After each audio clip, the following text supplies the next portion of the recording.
Aimables téléspectateurs, merci pour votre fidélité à Star 21 TV, la télévision du 21e siècle. Bienvenue dans votre émission Starcom, une émission qui vous permet de décrypter, d'analyser, de comprendre l'actualité socio-politique.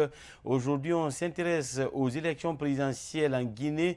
Vous le savez, la Commission électorale nationale indépendante, CENI, a proposé le week-end dernier une date. Il s'agit de celle du 18 octobre 2020.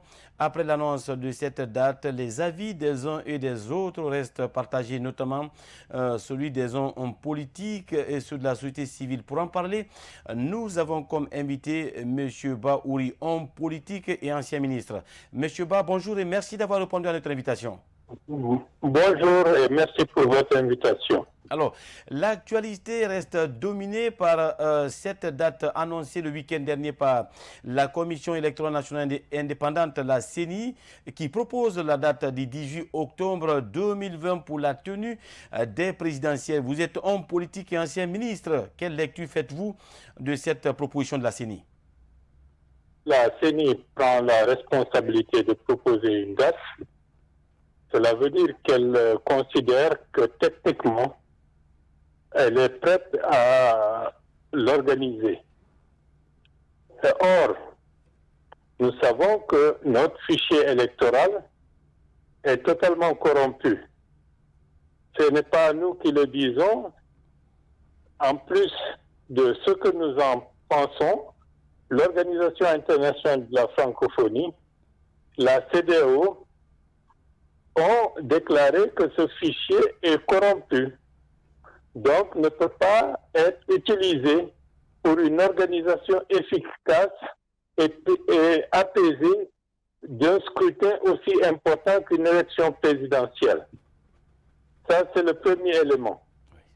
Le deuxième élément, il faut se rendre compte, malgré les dénis du gouvernement, nous n'avons pas de constitution à l'heure actuelle valide. La constitution telle qu'elle l'ont imposée est une constitution qui n'a jamais fait l'objet d'une approbation quelconque de la population, puisqu'elle ne résulte pas du texte qui a été proposé le 22 mars. Donc, il y a une double illégitimité du côté de la loi suprême du pays. La falsification qui est intervenue après le référendum rend caduque l'existence d'un texte constitutionnel. Donc, dans un pays, au XXIe siècle, vous n'avez pas de constitution. Vous avez un fichier électoral totalement corrompu. Vous avez une CENI qui est totalement décriée. Vous avez une Cour constitutionnelle qui a perdu toute crédibilité puisque ne disant pas le droit et va dans le sens des intérêts des tenants du pouvoir. Dans ce cadre, il n'est pas possible de parler d'une élection présidentielle. Ce qui devrait être à l'ordre du jour et ce qui doit être à l'ordre du jour, c'est l'organisation d'une transition pour restaurer l'ordre constitutionnel et rétablir les fondamentaux pour que les institutions puissent avoir une nouvelle vie et par la suite organiser des élections présidentielles et législatives et un référendum également à la suite de tout ce processus que la transition doit prendre en compte. C'est ça qu'il faut. Si on ne fait pas ça, on engage encore le pays dans le désastre et le rendre ingouvernable, d'autant plus que le degré de destruction des institutions est si avancé aujourd'hui par la faute des tenants du pouvoir actuel qu'encore ils risquent de nous plonger dans le chaos. Oui. Alors, Monsieur Ba, justement, vous avez évoqué deux points très importants. Le premier, il s'agit bien sûr de l'assainissement du fichier électoral. On a encore quelques mois devant nous pour la tenue, justement, de la dite élection présidentielle. Vous ne pensez pas qu'on ait encore le temps pour assainir le fichier aujourd'hui qui oppose les différents acteurs politiques? Vous savez, si vous utilisez quelque chose qui est pourri pour dire que vous avez assaini quelque chose qui est pourri, il va de soi que vous aurez quelque chose de pourri. En d'autres termes, cela veut dire qu'il faut mettre de côté ce qui a été déjà fait en place pour recommencer un recensement électoral exhaustif de la population de la manière la plus crédible possible afin d'extraire un fichier électoral susceptible de recueillir le consensus général et de refléter le corps électoral tel qu'il existe au niveau de notre pays, aussi bien pour ceux qui vivent à l'intérieur du pays que pour ceux qui vivent à l'extérieur. Est-ce qu'à votre avis, vous avez... Il ne peut pas 2 mois, 3 mois, 4 mois, 5 mois ne suffisent pas pour ça, au minimum, avec une bonne volonté politique, pour remettre en ordre et remettre en force un fichier électoral correct, il faut au minimum 9 mois. Oui. Alors, 9 mois, justement, est-ce qu'avec cette proposition de la CENI, puisqu'on attend que la date soit entérinée ou validée par le président de la République, aujourd'hui, vous ne pensez pas que cette institution indépendante ait la pression de l'exécutif pour aller aux élections, puisqu'on a l'impression qu'Alpha a peur de tomber dans l'illégalité ou dans l'illégitimité? De toutes les façons, vous savez, c'est ça le problème dans notre pays. Oui. Il suffit que quelqu'un bénéficie d'un décret, même si c'est d'autres organes ou d'autres institutions qui l'ont désigné, il perd toute indépendance et toute capacité d'avoir une attitude critique objective qui met en avant la mission qui lui est confiée et l'intérêt national. Donc, cela veut dire que cette CENI est aux ordres et comme vous le savez pertinemment, lorsque le travail concernant le recensement qu'ils ont fait l'année dernière, avec tout ce que ça a amené comme disons, comme rejet et comme, dans une certaine mesure, comme désapprobation, ils n'en ont tenu cure. Et donc, en d'autres termes, il ne faut pas s'attendre à ce que des structures ou des institutions qui ont l'habitude de tricher et de mentir à la communauté nationale changent d'attitude.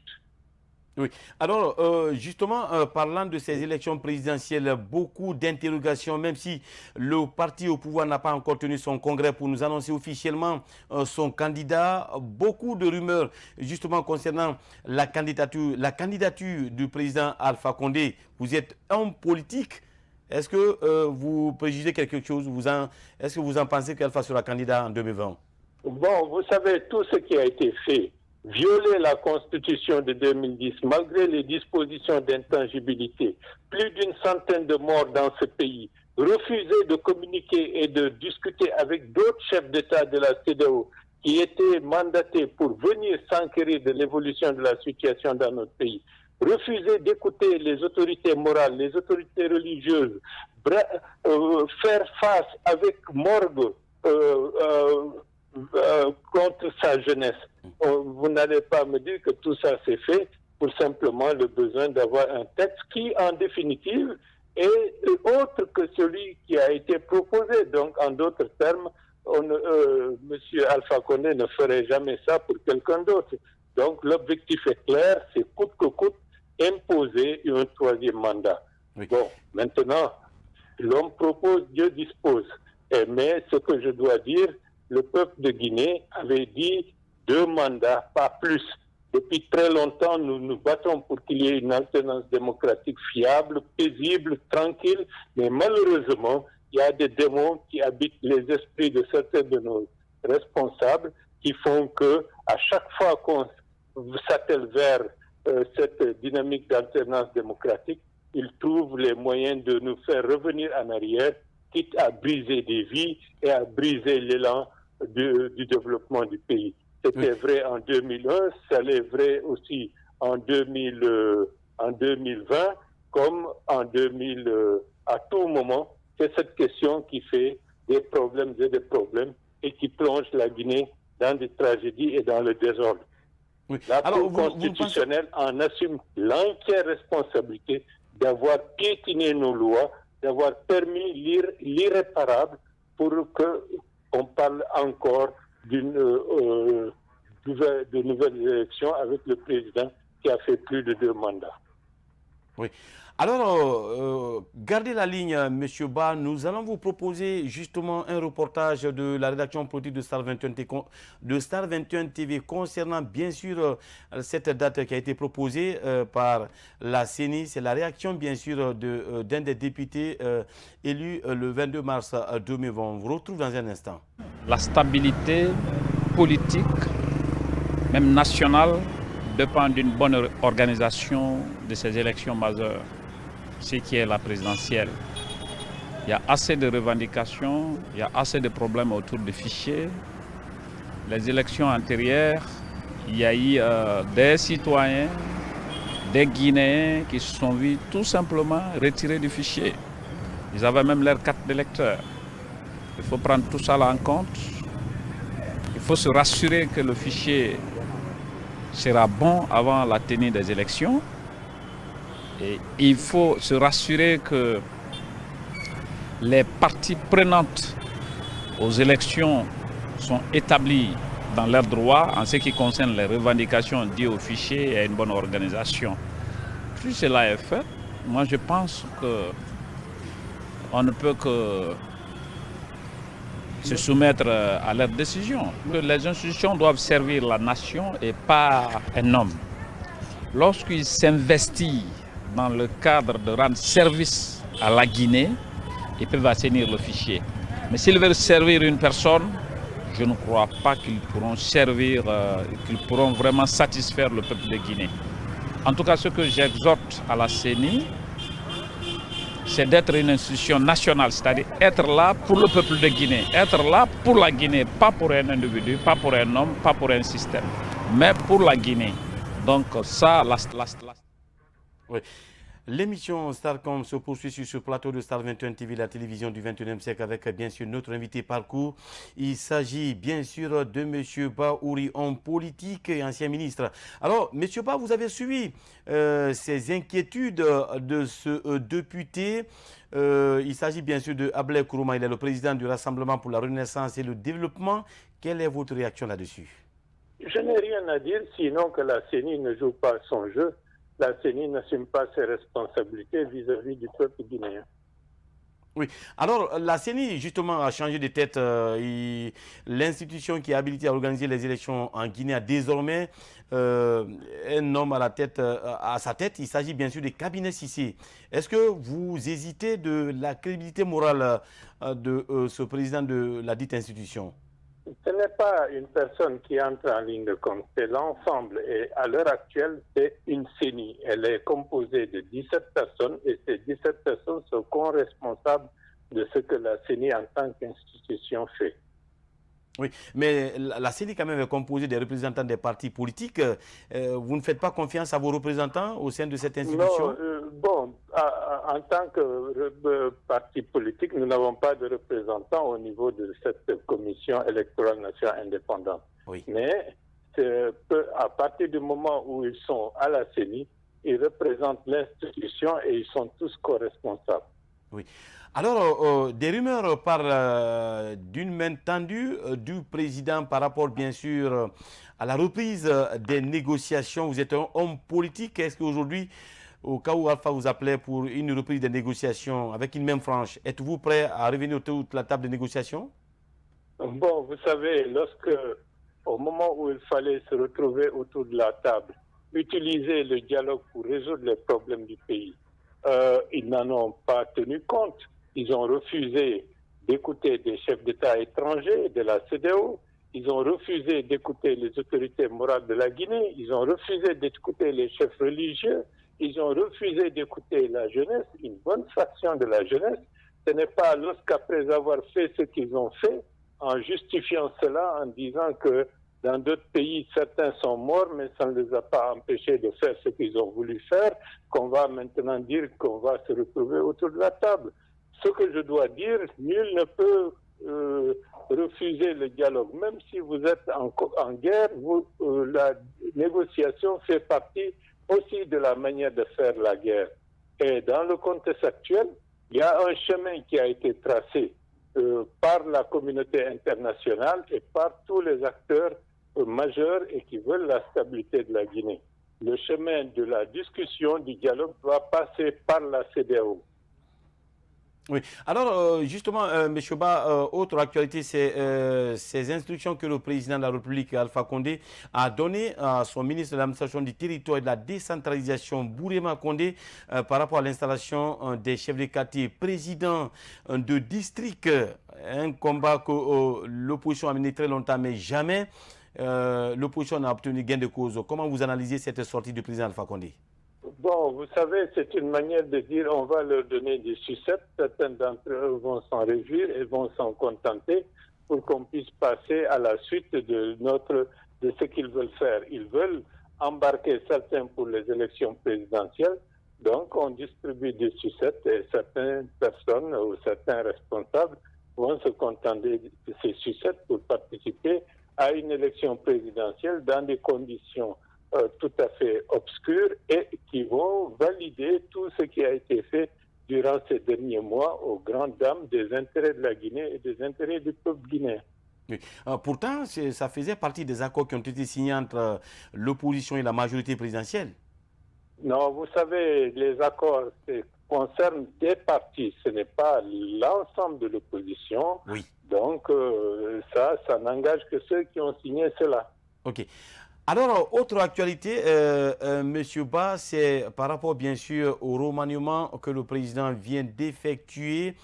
Pas eu assez de départs, c'est vrai qu'il y a eu des départs, mais pas aussi comme ça. Comment vous analysez la nouvelle équipe gouvernementale? Non, c'est une continuité, malgré qu'ils ont dit que la législature et la République a changé, entre guillemets. Il n'y a pas, en ce qui concerne la composition, des choses substantielles. Il y a la continuité et la seule chose que je dois dire par rapport à cela, c'est le départ du ministre de la Justice. Et ceci est dû à certainement les déconvenus liés à la falsification de la Constitution, parce qu'avec un minimum d'esprit marqué par le droit, il va de soi que cette personne ne peut pas participer à remettre en cause les fondamentaux du droit dans le pays et continuer à faire croire que nous sommes dans un état de droit. Oui. Le vide constitutionnel et le vide juridique est quelque chose qui est une réalité aujourd'hui dans le pays. Oui. Donc, vous avez touché... M. Mohamed Lamine Fofana a préféré partir que d'être associé à cela. Oui. Vous ne pensez pas que Mohamed Lamine Fofana soit sacrifié quand on sait qu'il fut l'un des piliers par rapport justement à cette nouvelle constitution? Bon, de toutes les façons, il avait montré de par ses différentes interventions sa surprise de voir que le texte qui a été proposé n'a pas été le texte qui a été promulgué. Donc c'est largement suffisant pour montrer la défiance vis-à-vis de la procédure qui a été mise en place. Alors, les derniers temps, des rumeurs parlaient justement du divorce entre le Premier ministre et le président de la République. Mais on a suivi ce remaniement ministériel. Kassory Fofana a été reconduit à la tête de l'équipe gouvernementale. Êtes-vous surpris, M. Ba? Je n'ai rien à dire par rapport à ça. Ça les concerne. En tant que président et Premier ministre, je ne suis pas de près ou de loin concerné. Oui. Alors, revenons au cas justement du FNDC. Le Front National pour la Défense de la Constitution compte reprendre des manifestations de rue sur l'ensemble du territoire national à partir du 8 juillet prochain. Est-ce que le moment est opportun pour la reprise des manifs en Guinée compte tenu de la situation sanitaire que traverse le pays? Non, la situation sanitaire, comme vous l'avez constaté, n'a pas empêché un peu partout dans le monde des hommes et des femmes de se lever lorsque les fondamentaux de la liberté sont en train d'être sacrifiés. Aux États-Unis, qui est l'un des pays les plus marqués par le coronavirus, des milliers et des milliers de personnes régulièrement manifestent contre le racisme un peu partout dans le monde. Lorsque la justice, la dignité et la liberté sont en jeu, les populations sont prêtes à braver tout pour montrer leur détermination à se battre pour le respect de leur dignité. En Guinée aussi, ça va être le cas, mais en ce qui nous concerne de manière beaucoup plus explicite, avant de s'engager dans ça, il faut que les citoyens et les populations, dans leur large majorité, sachent pourquoi on fait cela, pourquoi on doit sortir, pour quel intérêt. Et donc, avant que nous fassions cette démonstration, il faut que la population soit suffisamment bien éduquée, bien informée et que la cohésion soit de mise dans les rangs de l'ensemble des membres et des partisans du FNDC. Oui. Alors, nous sommes presque à la fin de cet entretien, de cette émission. Aujourd'hui, M. Ba, rapidement, est-ce que vous croyez à l'alternance en 2020?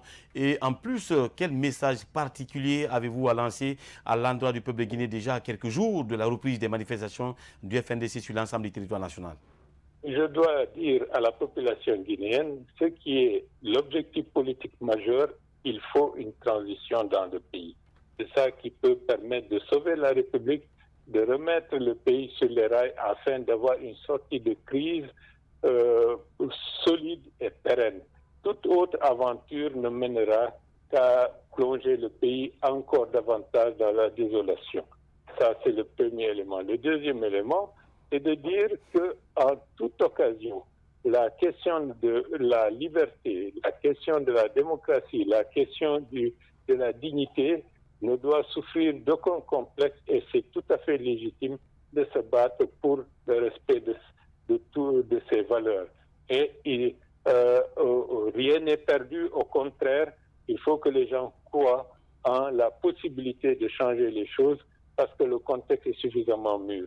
Il suffit de regarder ce qui se passe aujourd'hui à Bamako pour se dire, malgré ce qui a été fait, ils sont en train de mettre leur cour constitutionnel en marche. Ils sont en train de remettre en cause l'élection de leur Assemblée nationale.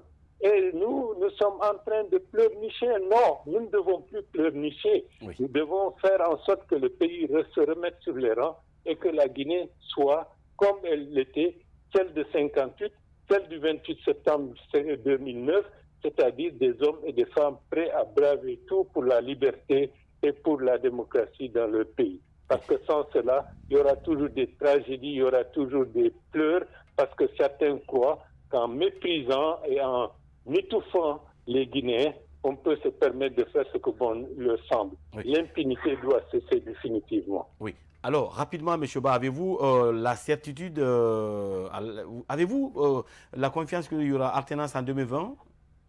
L'alternance est inscrite dans l'ordre des choses. Certains peuvent essayer de retarder cela, mais ça va se faire. Et il faut y croire, parce que c'est ça l'avenir de la Guinée, c'est ça les motivations de nos combats, et ça, c'est une réclamation et c'est une revendication de l'écrasante majorité de nos populations. Des années et des années, des décennies et des décennies de lutte, nous ne pouvons pas continuer à dire que est-ce que c'est possible en Guinée? C'est possible. Et il faut que les gens se mettent ça dans la tête. C'est possible, la Guinée doit changer. Oui. Une dernière question, Monsieur Ba, est-ce que de nos jours, quelle est rapidement la nature des relations avec, bien sûr, le chef des filles de l'opposition? Je veux parler du président de l'UFDG. Est-ce que la nature des relations est bonne avec vous? Bon, quel est le problème? Quel est l'intérêt de cette question? Okay. Chacun suit sa route et chacun se bat. Nous sommes tous des FNDC et chacun joue sa partition. Et j'espère que de part et d'autre, l'intérêt national va être ce qui va être défendu par nous tous. C'est ce qui est le plus important. Monsieur Ba, merci d'avoir répondu à nos questions ce matin. Merci beaucoup. On était avec Monsieur Ba Ouri, homme politique, ancien ministre, fidèle téléspectateur. Ainsi prend fin justement cette émission. On avait comme invité M. Ba Ouri, ancien homme politique et ancien ministre. Merci de l'avoir suivi. Nous vous souhaitons une excellente suite de programme en compagnie de Star 21 TV, la télévision du 21e siècle. Continuez à respecter les mesures barrières dans le cadre de la lutte contre le Covid-19. Prenez soin de vous. Chaque jour est une vie. À bientôt.